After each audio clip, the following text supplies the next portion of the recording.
Good morning or evening or afternoon, wherever you are in the world. Welcome to the next episode of the Mindset Mentor podcast. Today, I want to kick off the conversation around mental fitness and should we change the name of mental health to mental fitness? This episode is inspired by a recent video that Simon Sinek posted on LinkedIn, and he was arguing that he feels that we should change the name to mental fitness. And also, I've read a great book from Ant Middleton, which you can find in the link box. I do recommend you buy it. It's really good on mental fitness. I think there's a lot to be said about this new change of mental health. I think first, it will be difficult in terms of the medical industry and NHS, because for many, many years, since I can remember, it's always been mental health. Now, a lot of the times, psychologists, counsellors, they actually get quite frustrated when we overuse the term mental health. And this is something that I've picked upon over the years I've been researching mental health myself and the relationship between emotional intelligence. I call it mental well-being, and there's so many terms around that interchangeable area of the wider spectrum of how we look after our brains. Neuroscience, there's a lot there. And where this podcast and myself are merging towards a bigger outlook on how we adjust our mindsets from different situations, I think it's a really good conversation to have. And I can't promise, but I am going to try to get Simon Sinek and Ant Middleton on this podcast. I do my best. It might not happen in the next couple of weeks. It might not happen till next year, but I would really love them to come on to this podcast and share with me their current knowledge and perception. And I'll be really interested to hear from Ant Middleton because his book is really great. I am a former reservist myself. I do have a lot of deep knowledge around the British Army and Special Forces. I didn't get into Special Forces. I was a very humble soldier. I didn't go on operations, but I've got my utmost respect for the British Army because they taught me a different mindset of how you progress in life. I left the Reserve Forces, crikey. Officially, I think it was 2006. And I think it's been changed now. The part of the 4th Royal Anglian Regiment, which is the infantry brigade of the British Army. Those are in East Anglia, live in Chelmsford area. Anyway, the mindsets that we get taught on different courses that we go on in the British Army, and I've been a member of lots of different units. I've experimented. I've gone into the Royal Marine Reserve. That was really tough. I've trained with Army Commandos, and all throughout my experience as a reservist, the ability to mould a civilian to a fighting soldier is truly great within the British Army. That's why we're the number one army in the world, because of our training system. And because of that training system, that allows the mindset to create not just positive assumptions, it's actual working formulas. I'll try to use simple terms in a minute, but your emotional intelligence training that you get within the British Army is second to none. There's no other organisation in the world. You've got your Canadian, your French, and obviously US forces, which are they're behind us, but they're very good in different areas. Okay, I'm not talking about the fighting capability. That's slightly different. What I'm talking about is the mindsets you create and you engage and you learn when you're on different training programs, okay, or recruit training, okay.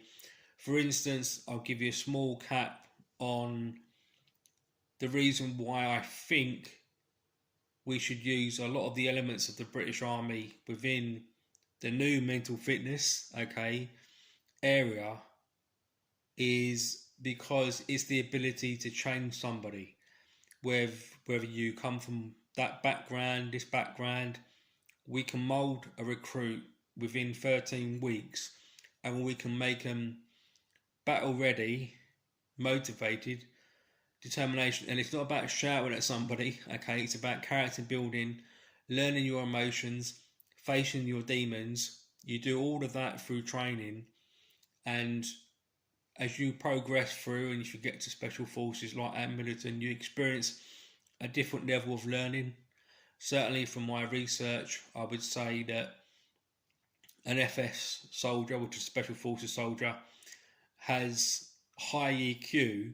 They still have problems like all of us, mental fitness in terms of not when they're doing the job, and that can happen sometimes, but more the outside world, family problems and that kind of stuff. But the resilience that you get within armed forces is extraordinary, and it's really good, I think, to build up that kind of training curriculum in the new future of work and more mental fitness programs. And I really hope this term mental fitness opens up a whole new industry, because we are, I've been sitting down, I'm literally at my kitchen table now. You can see there's a bright light behind me because the light's brightened here, but I've been brainstorming my business plan for Mental Health for You, which is the brand that sits behind everything else that I do. And looking at the data, you've got on a positive, within the mindset market or the coaching market, Forbes predicts it to be worth $1 trillion plus. I think it's in the next decade. If you probably put on the access button now, it's probably worth that now, from the fact that people need so much more help and support with their mental fitness. Is just, because it's a new pandemic. We don't get taught in schools and colleges how to, not be tough like people perceive that as we are in the British Army. We shout at people. That's not how it works. There is discipline, but it's more about your inner emotions and finding ways to make you a better soldier and a person that will create new, even more learning opportunities for you in the future, because we never stop learning. And we know that, and I think that's very important. So try to conceptualize this, which is pretty tough. I would argue that definitely in the British Army and our armed forces around the world, that we can learn a lot and take what they do in their training programs. Some of it has to be remitted because of the Secrets Act, and I make a declaration now on this podcast. I've signed the Secrets Act, and the information I'm giving out, I believe in my own definition that I'm not breaking it, so I feel safe anyway. But the idea around improving our mental fitness and having more conversations around training programs rather than the current curriculum of the different mindsets that mental health can bring: depression, stress, and anxiety. Now, depression, stress, and anxiety are real emotions. They're real contributors to a lifetime of sometimes unhappiness. Now, we're allowed to experience stress. That's really important for you to understand. It's a natural thing. You can't wake up every single day and feel happy every single microsecond of the day. Right? The brain doesn't work like that. It's not how we function as humans. However, by adapting and changing your mindset to different situations, that's why in the Royal Marines they have a very good ethos. Cheerfulness, for example, in the face of adversity, which is one of the Royal Marines ethos, is basically, and that gets installed in you in training. So no matter how hard things get, you smile in the face of that. And that is part of resilience training that you get within the Royal Navy, which is officially the Royal Marines Commandos, which is part of that. And then you've got obviously the British Army Parachute Regiment and SF, SAS, SBS, and they go into a different level of resilience.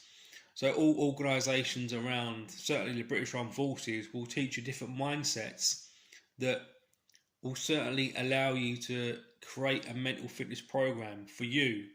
And I strongly believe that, Ant Middleton's book and what Simon Sinek is saying is definitely somewhere we need to go in terms of, teaching our kids, about resilience, because as a former teacher, it was, I could create the best, learning environment possible, but I can't, take my students out as much as I could, and I probably would have done it by now, if I had the authority, and put them out on a 3 mile tab or a yomp, as it would call it in the commandos, and get them to teach about living outside, looking after yourself, keeping warm, keeping your kit dry, and function as a team.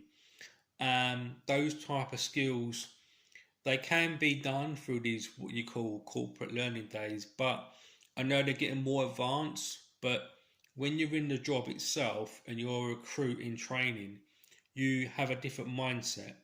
That's why I think that we need to lean on more on former soldiers that, number one, they've taken the responsibility to, you know, not literally fight for our country or wherever you live, but it's a hard job. It's not an easy job being a soldier.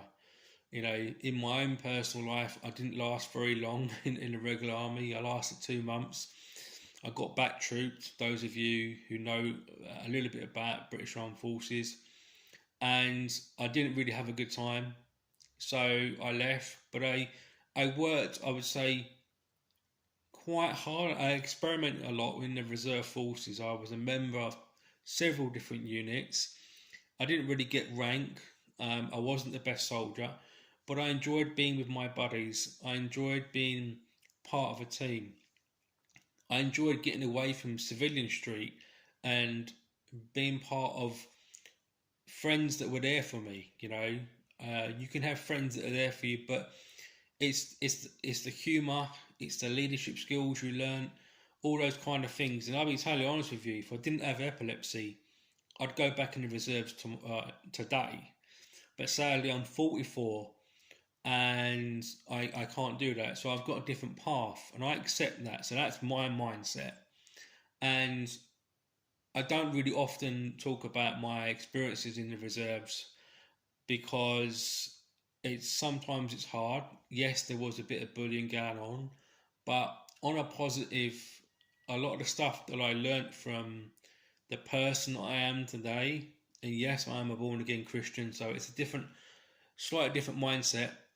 But the teaching that I got from the British Army was first class. And although I wasn't the greatest soldier, there's still a good part of the British Army that's installed into me because I've been on lots of different training exercises. I've gone into different units with different cultures and worked with different people.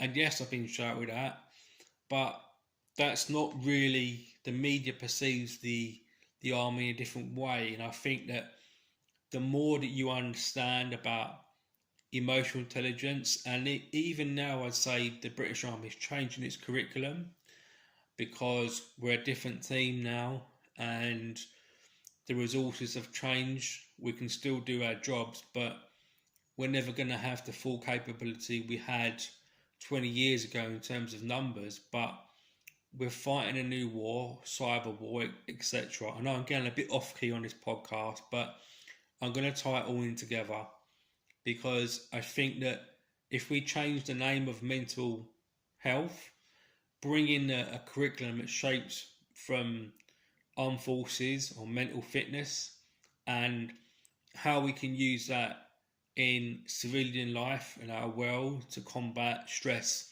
anxiety, depression, I really think we've got a good curriculum to build on. And it's going to take time because whenever anything is new, it's going to be hard for, us as civilians to embrace that, to learn it. It's always hard getting something new out. In my business venture, it's quite difficult for me to convince the world that I've got something amazing that I want to teach millions of people, but I need to do what I'm doing first, which is, building viral marketing capabilities across social media. I've done it before on LinkedIn, and it's just where I've got to experiment and work harder because we know algorithms change. So I've had to put on a new mindset, and I know I can do it. It's probably going to take me about 10 years to build the app that I want, and also to promote my personal brand to the level where I've got um, the world's biggest personal brand. Not because I want to be famous, but because the data is telling me that I can do it. I want to do it. My intent is good, and I want to help decrease global depression rates through my personal brand and a new app that I'm building. So that's my mindset, and part of that mindset has come from the teachings that I got from the British Army. So I'll try to cap off and finish off now because I don't want to go beyond 20 minutes. Sometimes I can rabble on a bit, but I know that in this particular episode, I've rebranded this podcast. I want to thank you for, if you've listened all the way through. This podcast is only small, it's humble. I'm not embarrassed to say that I don't have a lot of followers, and that's okay because you've got to start somewhere. But I am building something that I think will help a lot of people. So if this podcast resonates with you, please share it, whatever platform that you talk to people on. I'd really appreciate it. I know that you can get bombarded with social media and you've got notifications, but I am a man of honesty, and I just generally want to help people with their mindset. I think it's something we don't teach in schools and colleges. I would know because I'm a former teacher. I said that on my last episode, which I was speaking about exam anxiety, which I think is really, really important for our students. So I'm trying to create a well new curriculum in one way, but I can do it one step at a time. So for this particular podcast, it's one episode at a time, and maybe even just one mindset at a time, because I might only get one listener. I hope I get more, and if I get more, it's great. And if you enjoy it, share it. Apart from that, I just want to bid you a good day. And just to close off and say, look, I want to encourage you to say to yourself, you know what? I'm going to build a new mindset. I know that listening to Steve, he's been through a lot, and I have. I've been sexually abused at 12 years old. I've been racially abused. I don't play the blame game. I've worked through all that. And yes, I've got bullied in the army. Yes, I've been through a heck of a lot. But you know what? Each layer of stress that I've worked through helps me adjust and create a new mindset every single day. That's why I'm an expert at building frameworks, because my mindset can change to build something new every single day. And this is something that you don't get taught, all right? It's something that you learn yourself through self-reflection. But I can teach you about 70-80% of what I know through this podcast. So keep listening, follow, subscribe, and share. That's all I can say. And my final bid to you is just to say, look, have a great day. Treat your mental fitness properly. Make sure you exercise it every single day, whether that's going for a walk, nutrition as well, and self-reflection. Do what I'm doing now. Sit at a kitchen table somewhere quiet, reflect on your thoughts, and shoot up a video. Keep it for yourself. You haven't got to put it on social media. But the more we reflect on our personal life every single day, and we check in on our mental fitness every single day, it will take you to a whole new level of learning. Okay, so thank you for watching, thank you for listening. I'll try to do these video forms from now on, because the data is telling me you prefer the video forms, so I'll try to do that. If you can do me one favour and give me some feedback on the end of this podcast, because I want to make it big, as not because I want to be a millionaire for the sponsorship that I might get, but just because I want to serve and help people, and I am a servant leader. So anyway, I thank you again, and I just want to just say thank you. Have a great day, and stay blessed. Be well. Take care. Bye for now.